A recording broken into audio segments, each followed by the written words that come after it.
আলোচনা শুরুর পূর্বেই আপনাদের প্রতি অনুরোধ থাকবে, প্যান্ডেলে যত মানুষ বসা তার চেয়ে বেশি মানুষ মনে হচ্ছে দোকানপাটে। এখন দোকানপাটে ঘোরার সময় নয়, এখন আলোচনা শোনার সময়। আপনারা যারা উপস্থিত আছেন তাদেরকে মনোযোগ দিয়ে আলোচনা শ্রবণ করার জন্য আমি বিনীত অনুরোধ জানাচ্ছি। যারা দোকানপাটে ঘোরাফেরা করছেন তাদেরকে প্যান্ডেলে এসে শান্তভাবে বসে আলোচনা শোনার বিনীত আহ্বান জানাচ্ছি। মৌলিক কথা হলো, আমরা আসলে মাহফিলের মর্যাদাটা বুঝি না। নিঃসন্দেহে এই মাহফিল কোনো গল্প, কেচ্ছা কাহিনী বা মিথ্যা উদ্ভট বিষয় বলার এই মাহফিল না। এই মাহফিল কোরআন এবং সুন্নাহ ভিত্তিক আলোচনার মাহফিল। যদি মানুষ মর্যাদা বুঝতো তাহলে মানুষ ঘোরাফেরাও করতো না, দোকানদার দোকান দিতে আসতো না, এবং আপনাদের মতো কিছু মানুষ তারা অবুঝের মতো রাস্তায় ঘোরাফেরা করতো না। রাসূলুল্লাহ সাল্লাল্লাহু আলাইহি ওয়াসাল্লামের একটি হাদিস আপনাদের আগে উপহার দেই। তাবরানী আওসাত 1556 নম্বর হাদিস। রাসূল সাল্লাল্লাহু আলাইহি ওয়াসাল্লাম বলছেন, মা জালাসা কওমুন ইয়াযকুরুনাল্লাহ, কোন স্থানে কিছু মানুষ বসে যখন আল্লাহকে স্মরণ করে, আল্লাহর কথা পর্যালোচনা করে, বুঝার চেষ্টা করে, ইল্লা নাদাহুম মুনাদিম মিনাস সামা, তখন আল্লাহ আসমান থেকে ডেকে বলেন, যখন বৈঠক শেষের দোয়া পাঠ করা হবে,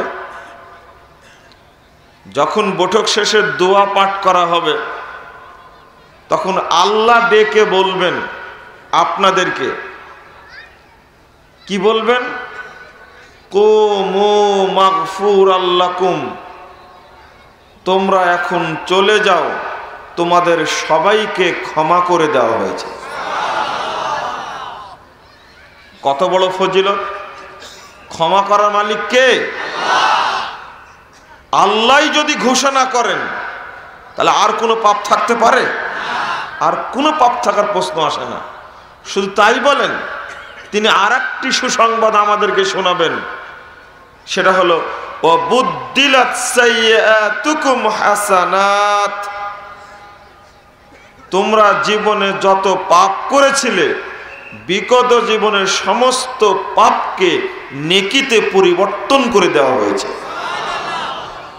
আচ্ছা বলুন এবার আমার সাথে আপনারা, যদি এই হাদিসের মর্যাদা বুঝতো তাহলে কেউ রাস্তায় থাকতো? কেউ বাড়িতে ঘুমাতো? টিভি নিয়ে আড্ডা দিত? তার সৌভাগ্য হয়েছে আজকের এরকম একটা মাহফিল পাওয়ার, কিন্তু সে এখান থেকে মুখ ফিরিয়ে নিল। এই ভাগ্যবান না হতভাগা?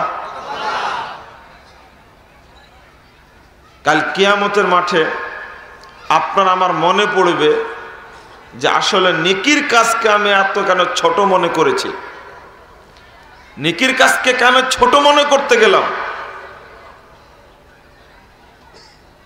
মুহাম্মদ রাসূলুল্লাহ সাল্লাল্লাহু আলাইহি সাল্লাম বলছেন, আল আদাবুল মুফরাদ, একটা হাদিসের গ্রন্থ যেটা সংকলন করেছিলেন ইমাম বুখারী রাহিমাহুল্লাহ।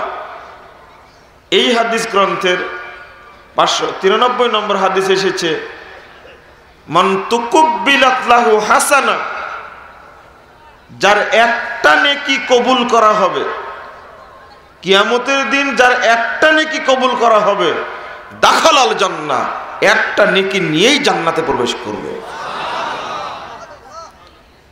কিয়ামতের মাঠে নেকি ফুরাতে থাকবে, নেকি বৃদ্ধি হবে না। কিয়ামতের মাঠে নেকি বৃদ্ধি হবে না, নেকি শেষ হতে থাকবে।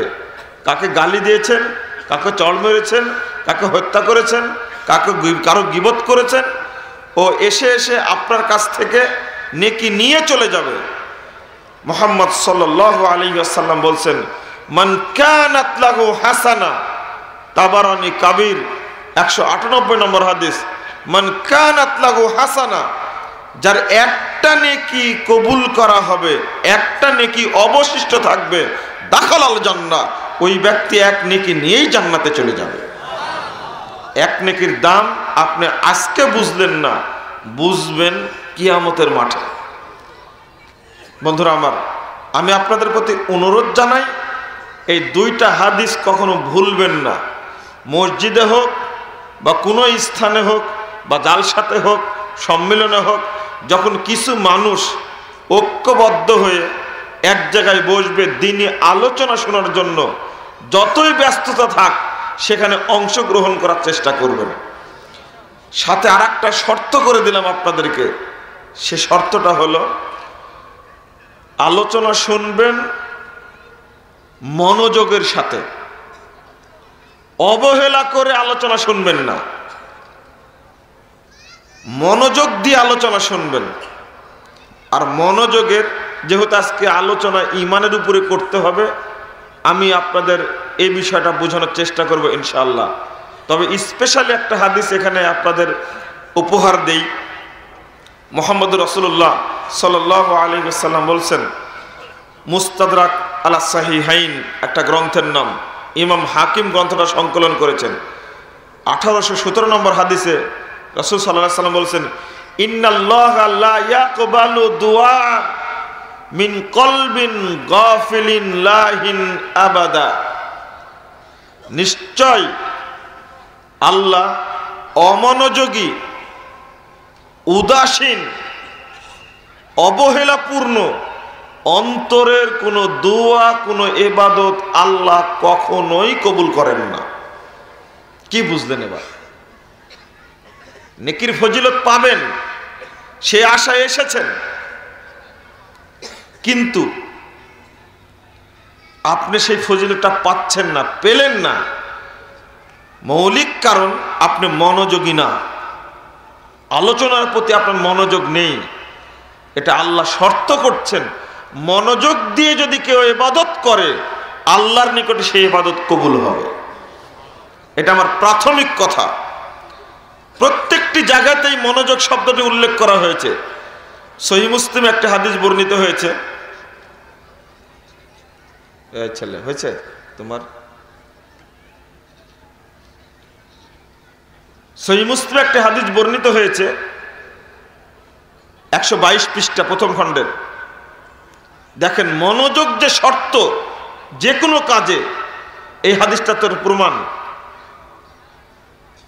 মা মিন মুসলিমিন, কোন মুসলিম ব্যক্তি ইয়াতাওয়াদ্দা ফায়ুহসিনু উযুআহু, সুন্দর করে পূর্ণরূপে কোন মুসলিম ব্যক্তি যদি ওযু করে, ওয়ায়াকুমু ফায়ুসাল্লি রাকাতাইন, এবং দাঁড়িয়ে 2 রাকাত সালাত আদায় করে, মুকবিলুন আলাইহিমা বিকলবিহি ওয়া ওয়াজহিহি, দুইটা শব্দ উল্লেখ করেছেন। 2 রাকাত সালাত আদায় করবে সুন্দর করে ওযু করে, তবে শর্ত হলো মুকবিলুন আলাইহিমা বিকলবিহি ওয়া ওয়াজহিহি, তার মুখমণ্ডল এবং অন্তর একমাত্র আল্লাহমুখী থাকবে। শর্ত, তার মুখমণ্ডল এবং তার অন্তর একমাত্র আল্লাহমুখী থাকবে। যদি 2 রাকাত সালাত পড়ে সালাম ফিরাতে পারে, ওয়াজাবাত লাহুল জান্নাহ, তার জন্য জান্নাত ওয়াজিব হয়ে যাবে। জান্নাত পাওয়ার জন্য বেশি নেকির প্রয়োজন হয় না, জান্নাত পাওয়ার জন্য বিশুদ্ধ আকীদা এবং বিশুদ্ধ আমলের প্রয়োজন হয়। বিশুদ্ধ আমল, বিশুদ্ধ আকীদার প্রয়োজন হয়। শর্ত করলেন কেন? আমরা ইবাদত করি, কবুল না হওয়ার মৌলিক কারণ হলো ওই ইবাদতের প্রতি আমাদের মনোযোগ নেই।